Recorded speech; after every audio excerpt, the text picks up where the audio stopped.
This is why narcissists, especially, they do extremely well on, for example, first dates or the first time you meet them. They're extremely charismatic. But once you get to know them, you actually notice how narcissistic they are, and then you like them less. For example, thinking that you are entitled to having a partner who's completely perfect, even though you yourself aren't. That's why I often like to say that true confidence, healthy confidence, isn't thinking you're perfect. It's accepting the fact that you're not perfect. It's being okay with not being perfect. We all know that low self-esteem is not very good because it, for example, leads to depression, and that we need a certain amount of confidence. But is there a point at which confidence could become too much confidence? The answer to this question is, unfortunately, yes. There is a point at which too much confidence actually becomes counterproductive. So the first reason would be that if you think you don't need to practice because you feel so overconfident, then of course you won't practice. There was a study at the University of California where they found out that people who daydreamed about good grades actually studied less because they were becoming more confident about the fact that they'd get good grades, and therefore actually got worse grades. Now you may be thinking, well, okay, of course, if they only daydreamed all the time about having good grades, they didn't have enough time to study.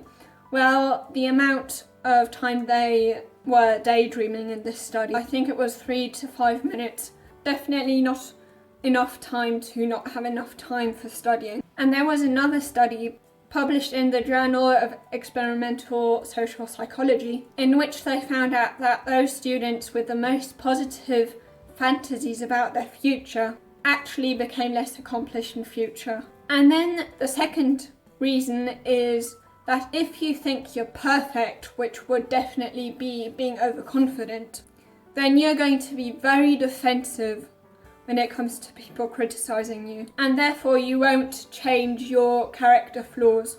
And because you don't listen to people around you telling you about your weaknesses and don't make that change, you're going to eventually someday be liked less. This is why narcissists, especially, they do extremely well on, for example, first dates or the first time you meet them.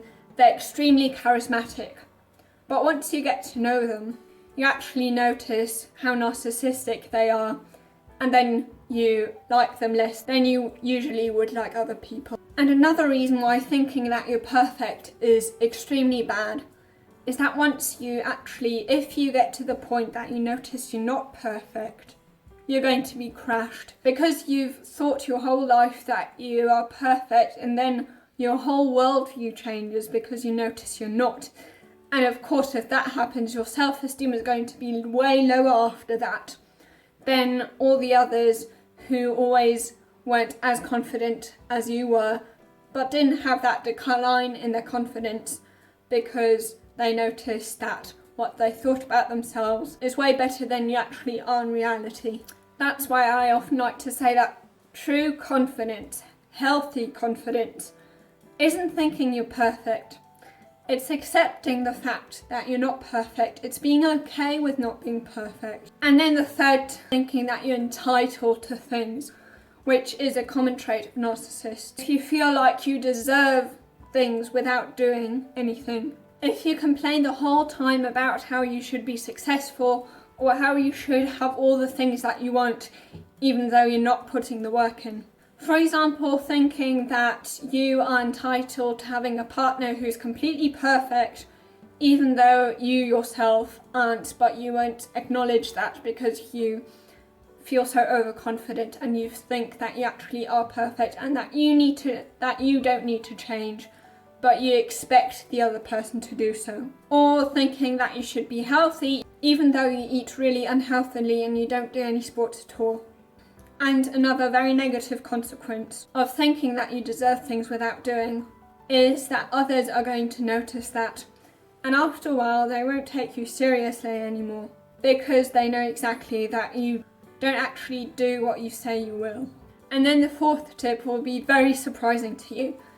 And that is, you've probably always heard, the more confident you are, the better you are at school, the less addictions you have, and basically confident people are better in every area of their life, they're more popular, they're more successful. Well, actually, can we be totally sure about it?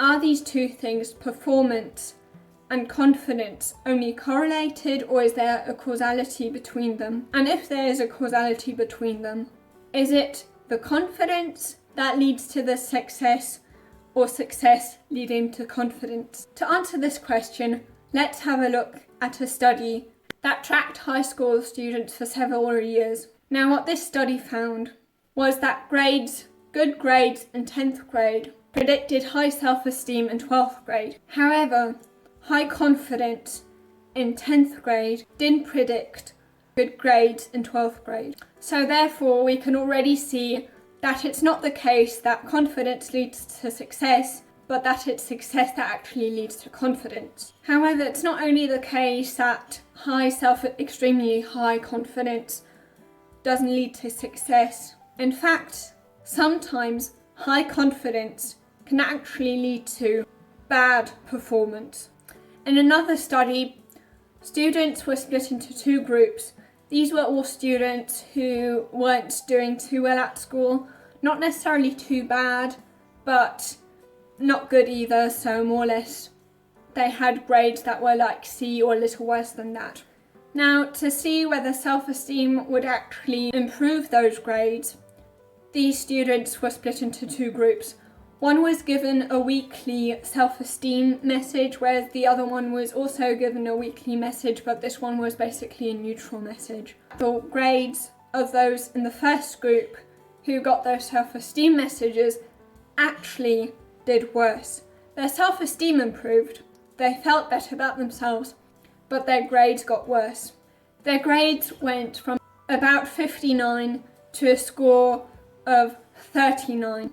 So basically, from borderline to hopeless, whereas that didn't happen in the second group. They simply felt better about doing worse. And this would lead me to a fifth tip, that even though they don't do well, they feel okay with themselves, even totally confident. What's even worse though, is that if you're overly confident, if you're extremely confident, you don't even feel guilt.